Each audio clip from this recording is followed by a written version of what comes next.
Hey everyone, welcome back to the channel. So today we have another shop talk video, and today's topic is going to be don't fall for the parts cannon at a mechanic shop. And behind me I have a car that was introduced to a parts cannon, didn't quite fix anything, and we're going to be talking about this today because it's a common thing that happens in the industry.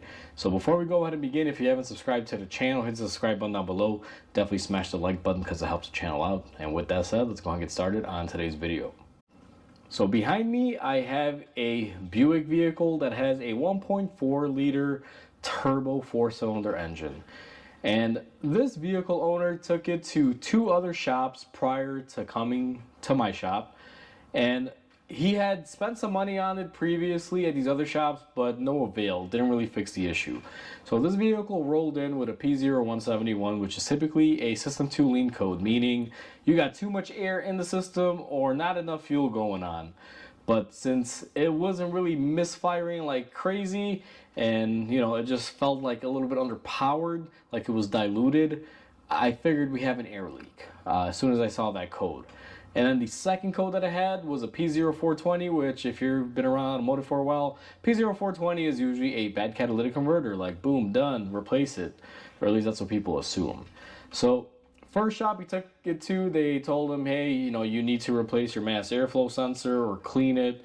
We can try cleaning it instead of replacing it, but it's this much. And we can go from there. So he paid for the cleaning. I think it was like $100, which... man, guys, like, I'm a tech, don't get me wrong, but this mass airflow sensor is right up on top. Like, it's literally not that far to clean it. I don't know. I don't believe in cleaning stuff because it rarely ever works, to be honest with you, in my experience. So they charged him like $100 to clean the mass airflow sensor. Did nothing.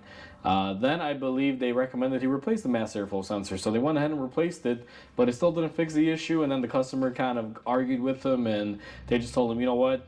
We're not going to diagnose it anymore. You can take it somewhere else. We'll put back your old sensor. You're just paying us like X amount for whatever it was they did. And at least he didn't get a part he didn't need installed. So he left that shop, went to another shop. And I'm going to say this, these shops, I mean, I kind of know about them.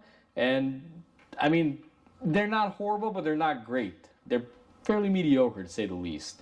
But the second shop that he took it to is actually a shop that I know, and they usually do pretty good work, or they're decent to say the least. I don't really get too many people from them here because at least where I'm at in my general area, there's a bunch of mechanic shops, and usually people will float from one tech to the other or one shop to the other, and eventually you'll kind of know who's who and what's what and what happens, because you'll get customers saying, I took it to this place and they did this and it didn't fix it, da. But anyway, that's neither here nor there. So the second shop they went to, they told them, and keep in mind, guys, this is what I would, consider to be a pretty decent shop, They told them that, okay, you have a P0420. We got to start with that. We got to change your catalytic converter to the tune of $2,000 or something. And then after we do that, we can test for why you have this other code. That to me is just straight up scamming them. And I was shocked. Now, I get it. It's hard. 2025 has been a weird year for automotive and actually a lot of businesses. I get a lot of business owners that tell me that their sales are kind of hit or miss. Not necessarily in a bad way, but it's like they're slower than they usually are, but then it picks up really quick. And that's been the case here at the shop too. Like, I've had a couple days where I do nothing and then I get slammed, let's say at the end of the week or beginning of the week, depending on the type of week it is. Or let's say you start off your morning where you're not really doing much, and by afternoon you've got like 3-4 cars that you got to work on. And it's crazy because usually I have a schedule. Normally I'm booked in advance. And this year I still have my advanced bookings, but you could always fit a little bit more in the scheduling, and sometimes, it gets crazy. But anyway, 2025, I get it. It's a little bit of a crazy year. But mechanics, I think, are just trying to scam and make their money because we've never really seen like the industry kind of in this situation before. It's kind of unusual. But anyway, that shop recommended a catalytic converter, told them replace the cat, and then we're going to fix the other issue, but we got to start off here. That's backwards, guys. So in my head, if I have a 171 and a 420, so my 420 is basically an efficiency code, meaning the catalytic converter may not be cleaning correctly or may not be cleaning the gases that are coming out of the combustion. Yeah, that could mean a bad cat. But if I have that followed up with a code for a vacuum leak or extra air getting in there, now think about it. Your engine runs on predetermined fuel, based on how much air is getting inside the engine. Everything's measured and calculated. If the computer is measuring the air, but extra air is sneaking in, that's going to throw off your fuel trim or your combustion, which in turn is going to make your catalytic converter, let's say, not as efficient because your computer says I got this much air and this much fuel coming in, but I also have my, oxygen sensor sniffing that it's this or it's that. Like, you get what I mean? So these systems work hand in hand. Now also I should say, because I didn't mention it earlier, on top of the the catalytic converter, the shop also recommended an oxygen sensor, or both of them, upstream, downstream, because this car only has two. So they recommended all this work for no reason.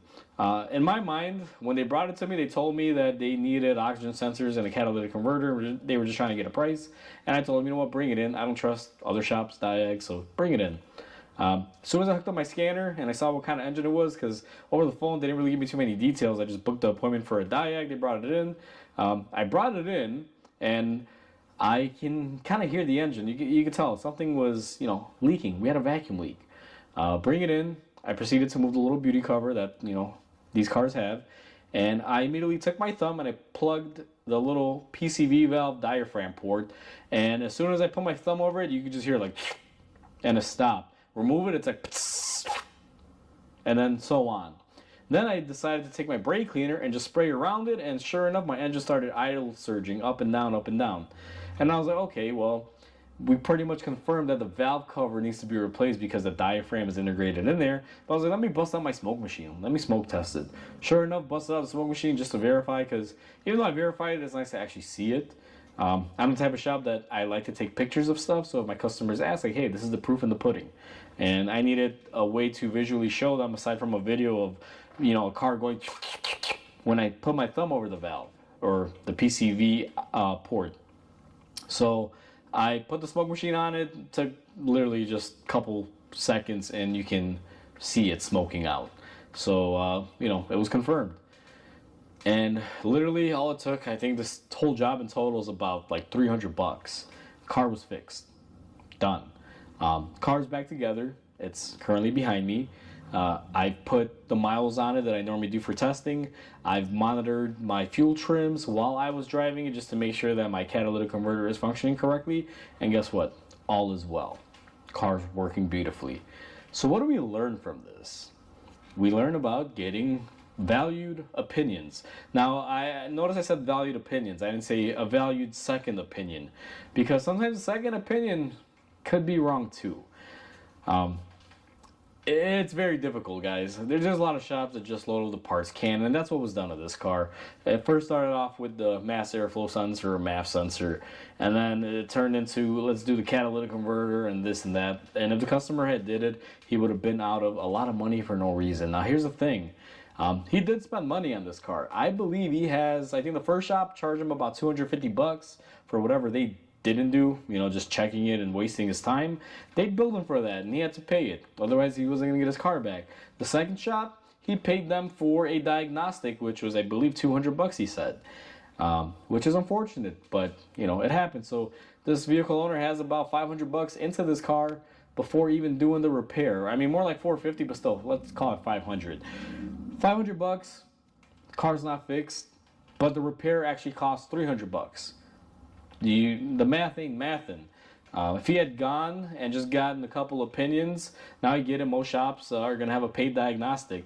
But I always tell people, there's a lot of differences. A lot of people assume that I paid for the diagnostic, they tell me what it is, I can go fix it and this and that, and that's not always the case, because the shop could be wrong.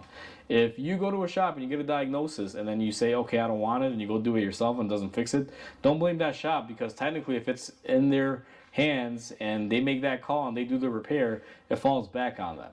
But in this scenario, I mean, these shops just didn't care. Like, yeah, whatever, just pay this and we'll let you go. They didn't want to deal with it. To me, it's just surprising. This is parts cannon loading, and it's just unfortunate. This car just needed a $300 valve cover. That's parts and labor. That's all I needed. Pretty simple, quick, easy, very common repair. So to get this video back on track, because the story time on this car, took about 10 minutes or so. But the point of this video is quite simply this. If you go to a mechanic and they're telling you we need to try this and try that, and they're loading up the parts cannon, you may want to get an opinion from a certified mechanic or a place that is not affiliated with them. In this case, I mean, most people get 2 opinions usually, and both were wrong. So it's always good to get multiple opinions. So I strongly advise people that if you have a problem like this, now if you're talking about a repair that's like $50 or $100, you're probably better off just, maybe rolling the dice if it sounds right. And again, I say that very nonchalantly. Like, I'm not saying just spend your money just because whatever, why not? But if a mechanic is telling you, hey, listen, if you want to replace this because 99% of the time this is it, and it's like $100 or something minuscule, you could probably go ahead and load the parts cannon and do it, because that's probably cheaper than a diag, especially if the mechanic says, 99% sure that this is the problem. And I have situations like that where people come in, they have a check engine light on, and usually there's going to be a diagnostic procedure, and I charge for my diagnostic time and diagnosis, and I've seen the same exact car with the same engine have the same problem. And I just go there, I do my quick little checks, probably less than 5 or 10 minutes, and I tell them, hey, this is your problem. And I don't charge them the diag because I've been there, I've done that. It's one way I help my customers out. And in this scenario, I mean, I could have easily did that because as soon as I saw the codes, I kind of knew where we were going at. I could have just made the call like, hey, valve cover, but I verified it just to be sure. Unless your mechanic knows 100% that part that they're taking a guess on due to experience is about 98 or 99% sure that they're going to fix the issue, then maybe you can roll on it if it's not expensive. But if you're talking about a $2,000 catalytic converter and oxygen sensor just to roll the dice, and then we're going to check the secondary code, no. Bunch of crap. Parts cannon has been loaded. They're about to shoot it off. Now, luckily for this customer, he didn't do that because at that point, he's had enough of this car. Because his car has been quite troublesome to him. He's had a lot of repairs into it, and this is like the last straw. And even when he called me, he was, not infuriated at me. But he was like, listen, I have this car. I don't know what to do. This and that. He was pretty much done with it. And even me, I told him, like, listen, man, like, this is the issue. It's going to fix your problem, and you can do whatever you want. And even throughout the repair process, I mean, I hate using a lot of doormen. Not that I hate them, but my whole thing is always try to use genuine parts if I can. And in this scenario, this customer was so fed up with this car that he's like, I just want the cheapest parts and just get it done. I'm probably going to wind up selling the thing. I don't want to put a bunch of money into it. And literally, the AC Delco valve cover versus the Dorman was like a $40 difference. And I told him it's worth it to get the AC Delco even if you're going to get rid of it. And he still refused to spend that money. He's like, nope, give me the cheap one. I don't care. So we went with it. And I just explained to him that if something happens and that warranty-wise and how it's cheaper and might have an issue. And he was like, I really don't care. It's fine. I just need the car to run so I can get my emissions test passed so I can, get a plate sticker and have another year to decide whether I'm keeping it, getting rid of it, whatever the case is.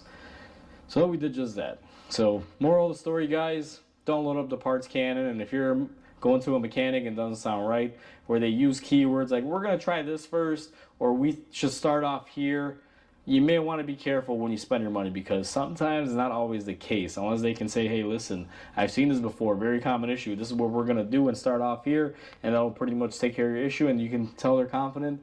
Maybe that's one way you can load up a parts cannon and be okay with it, but in reality, parts cannon loading and just shooting it off, not the best call. If you can't diagnose it, or you take it to a shop that doesn't know how to diagnose, just don't leave your car there, and you should not let them work on it. Simple as that. So be careful with shops out there, guys. If it sounds wrong and it feels wrong, just like what was happening with this scenario, and the customer made the right call, he decided to spend the money, get out of there, and get another opinion. And luckily for him, again, not to toot my own horn, I was able to determine where the issue is, find it, fix it, and at least he's a happy camper for now until this thing, probably leaks somewhere or has some sort of other issue, which these cars do. But at the end of the day, that's for the next time. So, like always, comment, like, and subscribe because it definitely helps the channel grow. I hope everyone has a wonderful day, and I'll catch you on the next video.